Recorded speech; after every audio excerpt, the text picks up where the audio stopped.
Baiklah, Assalamualaikum warahmatullahi wabarakatuh. Kembali dengan saya Egyam Saputra, lokal 4E Ekonomi Syariah. Kali ini saya akan memaparkan tugas UTS saya, yaitu materi keempat, dengan dosen pengampu Bapak Primadi Prasetyo, SE MSAK. Mungkin langsung saja ke pemaparan materinya.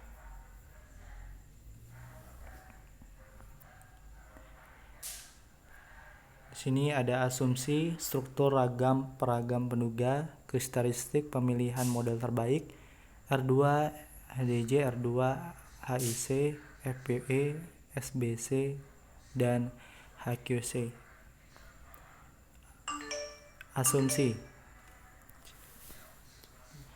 Asumsi model regresi linear berganda. Menurut Gujarati 2003, asumsi pada model regresi linear berganda sebagai berikut. Yang pertama, model regresinya adalah linear dalam parameter. Yang kedua, nilai rata-rata dari error adalah 0. 3 variasi error adalah konstan, homoskedastik. Yang keempat, tidak terjadi autokorelasi pada error. Yang kelima, tidak terjadi multi-oinjaritas pada variabel bebas. Dan terakhir adalah error berdistribusi normal. Pelanggaran terhadap asumsi linear berganda. Dalam analisis regresi berganda terdapat beberapa pelanggaran yang seringkali dilakukan terhadap asumsi-asumsinya. Di antaranya uraian berikut ini. Yang pertama, multikolinearitas adalah terjadinya hubungan linear antara variabel bebas dalam suatu model regresi linear berganda. Gujarati 2003. Yang kedua, heterokritas adalah variasi dari error model regresi tidak konstan atau variasi antar error yang satu dengan error yang lain berbeda. Widarjono 2007. Autokorelasi adalah terjadinya korelasi antara suatu variabel error dengan variabel error lainnya. Selanjutnya adalah analisis uji asumsi klasik, uji normalis. Uji normalis bertujuan untuk menguji apakah dalam model regresi variabel pengganggu atau residual memiliki distribusi normal atau tidak. Model regresi yang baik adalah yang memiliki distribusi normal. Uji statistik yang dapat dilakukan dalam uji normalitas adalah uji Kolmogorov-Smirnov secara multivarians. Pengujian normalitas data dilakukan terhadap nilai residualnya. Data yang berdistribusi normal diunjukkan dengan signifikasi di atas 0,05. Yang kedua, uji multikolinearitas. Uji ini bertujuan untuk menguji apakah model regresi ditemukan korelasi antara variabel independen. Akibat yang muncul jika sebuah model regresi berganda memiliki kasus multikolinearitas adalah kesalahan standar estimasi akan cenderung meningkat dengan bertambahnya variabel bebas yang masuk pada model, sehingga signifikasi yang digunakan akan menolak hipotensi 0 akan semakin besar.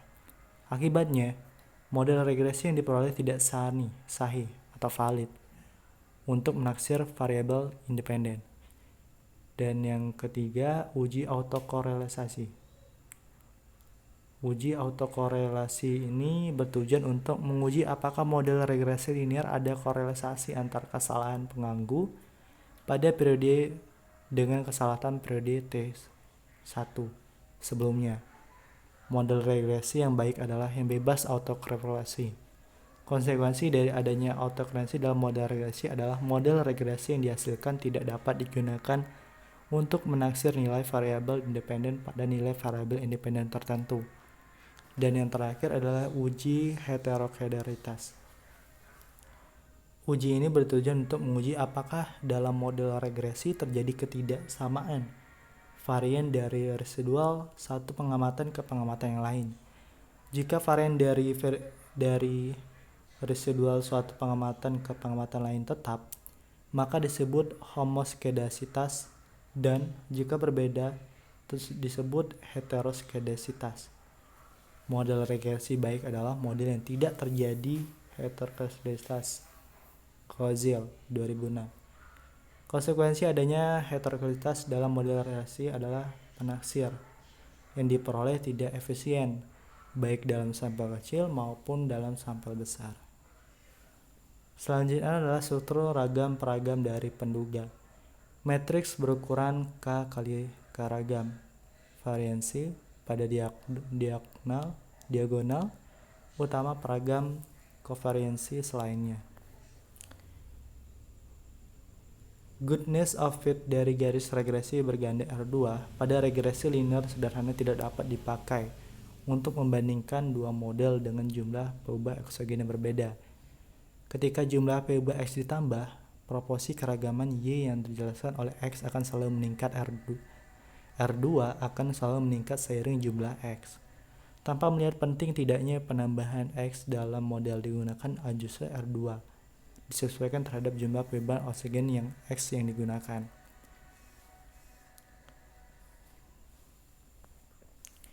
Kriteria lain untuk memilih model. Beberapa kriteria digunakan yaitu AIC, FPE, SBC, HQCS semua memberikan penelitian terhadap JK Gallet. Semakin banyak peubah oksigen, semakin besar penelitiannya model terbaik berdasarkan jumlah peubah oksigen. Dipilih dari nilai terkecil. Kriteria tersebut: pertama, harapan model terbaik mempunyai nilai terkecil untuk semua kriteria tidak selalu terjadi akibat bobot yang berbeda. Yang kedua, AIC lebih banyak digunakan pada data deret waktu. Selanjutnya adalah secara umum, metode penentuan model terbaik dibedakan menjadi: yang pertama, metode tanpa seleksi variabel independen. Metode yang dimasukkan seluruh variabel independen yang diduga berpengaruh ke dalam model dan mengakomodasi adanya kolineritas, multikolineritas. Contoh, prinsip komponen regresi komponen utama, dan regresi gelut. Yang kedua adalah metode dengan seleksi. Metode yang melakukan seleksi variabel independen yang masuk ke dalam model sesuai dengan kriteria prosedurnya. Contoh, metode backward, forward, stepwise, best subset regression. Metode backward mulai dengan model lengkap, kemudian variabel independen yang ada dievaluasi. Jika ada yang tidak signifikan, dikeluarkan yang paling tidak signifikan. Dilakukan terus-menerus sampai tidak ada lagi variabel independen yang tidak signifikan. Yang kedua, metode forward. Variabel independen yang pertama kali masuk ke dalam model adalah variabel yang mempunyai korelasi tertinggi dan signifikan dengan variabel independen. Variabel yang masuk kedua adalah variabel yang korelasi paralelnya dengan variabel dependen adalah tertinggi kedua dan masih signifikan. Dilakukan terus-menerus sampai tidak ada lagi variabel independen yang signifikan. Selanjutnya adalah metode stepwise. Gabungan antara metode forward dan backward.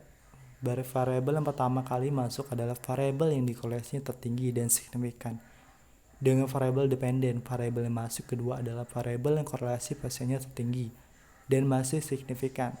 Setelah variabel tertentu masuk ke dalam model makna variabel lain yang ada di dalam model evaluasi. Jika ada variabel yang tidak disignifikan, maka variabel tersebut dikeluarkan. Dan selanjutnya adalah metode best subset.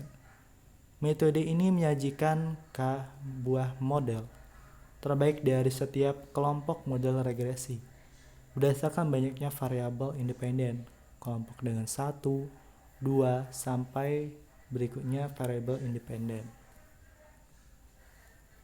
Adapun kriteria lain untuk memilih model, AKK Information Criterion, Finite Prediction Error, dan selanjutnya Shewhart Bayesian Criterion, Hannan and Quinn Criterion. Ini adalah kriteria untuk pemilihan model. Beberapa uji hipotesis pada regresi berganda. Semua uji merupakan perbandingan dari model menggunakan semua perubahan oksigen. Dan restricted model jika perbedaan tidak nyata, maka resikonya tidak berarti secara statistik. Model lebih baik digunakan. R2 diperoleh dari modal unrestricted. Jika F nyata secara statistik, maka terdapat cukup bukti untuk mendukung keberanian model. Mungkin itu saja paparan dari saya. Mohon maaf jika banyak kekurangan. Saya akhiri. Wassalamualaikum warahmatullahi wabarakatuh.